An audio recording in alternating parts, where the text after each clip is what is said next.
Okay, so that's the what I want to show next is the trace feature. I mean, it's more of an mock-up here. I can open the trace window. Now this is for an empty window for now until I enable trace, so I can toggle the trace feature. Trace enabled, as you can see in the console window below here. And now if I do just go here to this to some of the next functions, it executes up to the next function, and when it stops, it should actually it should. Okay. Sometimes it doesn't, but it's still enabled. Give it another try.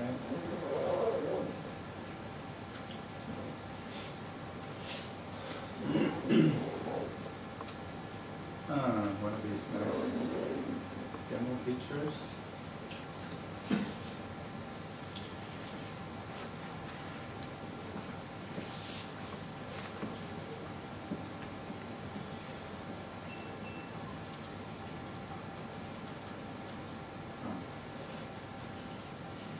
Sorry, I had that one working last night. I promise. Okay, so anyway, what you would see in here in the trace window is that it executes the next step, and then once it stops, it fills the trace window with a interleaved display of assembly and source code, like you see here in the assembly window. And this, it looks the same as in the assembler window, but it is not. It is actually a restored trace from the branches, what I explained in the morning. So ideally, this should be the same as what you had. But imagine going through the assembly window, you would have jumped around following all the jumps. But in the trace window, you would see them all sequentially, which was actually executed in a sequence. So you can check in the trace window if it actually executed what you were expecting it to do. Well, have you written down what you expect to do in advance? Yes, I mean, usually where I use it is when you run into an exception or a crash, and you wanted to see what happened one step before the crash. Yeah. And that's why. So it must be quite hard to be sure that you're setting up the conditions just before the crash, or how do you get the snapshot of what the system looked like just before it crashed? Well, in production, for instance. Okay, of the system, you see the trace. The trace is a ring buffer, so it will just store the last 8 branches before the crash. So you can go back to the last 8 branches. The last 8 branches, and depending on how much linear code there is in between, it could be a long trace or it could be a short trace. Yeah. It can only store 8 branches. Okay, now the thing should have booted up. Okay, so now usually the next step, once you have the operating system running, is that you have the system running, and then the next step would be you change your hat from a system developer to an application developer, because once you have the operating system up and running, the next one in line is usually the application developer that assumes a running system. And here this is more a mock-up because I didn't get a TCP IP connection to work on this board. Usually for application debugging, you need to have what we call an IDB server, a communication interface installed on the target operating system that handles communication between the development host and the target, so that you can run your application debugger on the host, controlling the application that runs on the target. You're not going then through the system, the JTAG anymore, but you go through TCP IP connection. So I want to just, that's kind of a symbolic view that I want to do here is run run let's say an application that we would like to analyze, or that we would like to have on the target. This is our famous tachyon example. And for those who can't see it, it just renders a picture. And as you will see, afterwards I will run it on the laptop. This is much slower. So I mean, this is an atom board, and this is a laptop. So there's still some difference. So for those who can see it, you see there's a couple of these blue dots down here, which indicate there's a problem with the rendering. That this all should look clear like this without blue dots. So there's obviously something wrong, which we can identify later as data sharing conflicts in the parallelized application. So this is just to indicate what usually happens when you do run the application. I just let it run and finish. And then the next thing I would do here is I can shut down this debugger. This had served its purpose, and this noisy friend as well. And I can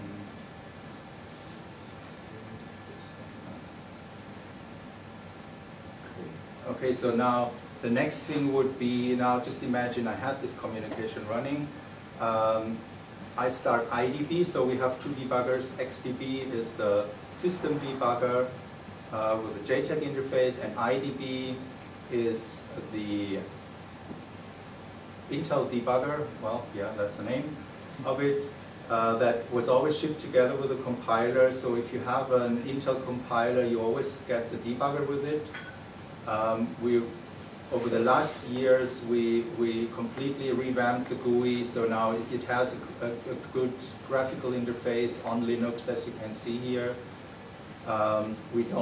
We have no Windows GUI anymore, no standalone. As Heinz mentioned before, this is we have instead a plugin into Visual Studio that expands the capabilities for debugging parallel applications. Since I have a Linux here, I want to briefly show you the GUI on Linux.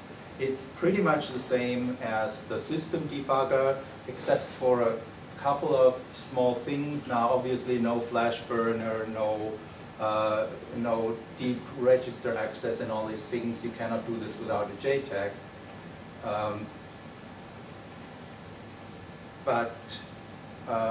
Now here, what I want to show is I can load a session. So that we have you can define sessions where you set up all sorts of commands for where's your executable, where's the source path, and all that. So next time around, you don't have to do this over and over again. So I'll pick one of my recent sessions.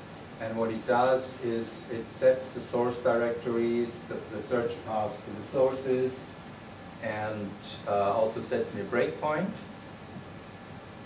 And so I can run this application up to where my breakpoint is hit. So, and on the left-hand side, there's a call stack. So you can see we are now currently in a draw task function, which is called by thread trace, by trace region, all this. So this is the call stack. And so I just want to show that once running. Where is it? Here it is. Okay. So it's the same thing that I ran over there. Now it's just running on the laptop. Again, you see the blue dots. This one got hidden by the other window. That's why it didn't display correctly here on Linux. Now, obviously we have these errors here, and I want to briefly show you, although this is not something that is directly related to system debugging, but this is what we have in support of parallel debugging. We have here a couple of options that enable you detecting data sharing in OpenMP applications. So you can enable detection, for example, here. And then it opens another window that shows you data sharing events. Now, I have run already. No, I have not. So now I run up to my breakpoint here at the start of this function. And now when I keep running and I set up enable detection break on event, guess what happens? It detects if there is a data sharing and it stops at the location where the sharing happens. Is data sharing what I think of as a race condition? Race condition, yeah, it's the same. Yeah. Is it data sharing sounds sort of innocuous and nice, the good thing to have, where the race condition okay, yeah, you're right. So now, what you see here is obviously there is something wrong with probably you can guess there should have been some private marked variables or the usual atomic sections set up. Now, what I want to show here is you may have several places in your code where you have race detections, and in the first glance you may not want to being told the same thing over and over again. So now what you can do is take a note, okay, there is something in line 90, 92 or 91. I've taken a note, I don't want to see this again. Is there anything else? So what I can do is, here I set a suppression filter and say, okay, let me show this one here. You can set a filter either for focus, I want to see only this, or for suppression, I never want to see this again. So this is set up as a suppression filter, and I can say, from this source line, suppress any further detection. Does that get highlighted? Because I can imagine somebody leaving that suppression filter on, forgetting about it, and thinking a thing was I can imagine somebody overlooking an error because they set the suppression filter and to get those settings.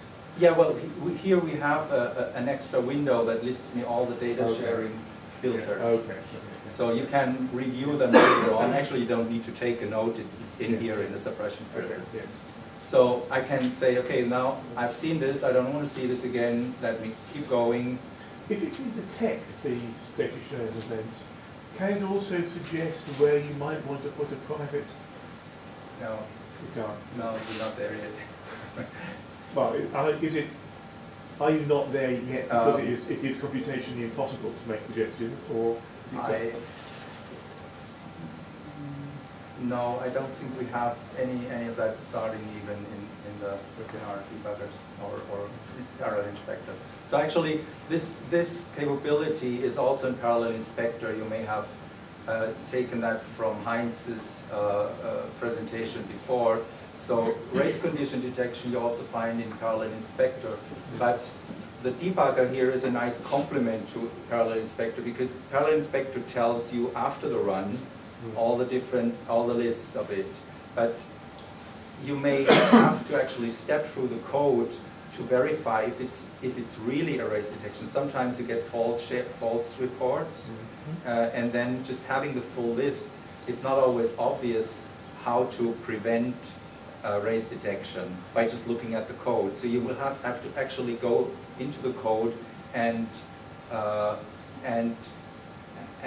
so to speak, in the live object, follow through with the detections and figure out why this is. You know, you can have the cause for a detection in file A, maybe in file C, which is a completely different part of the code.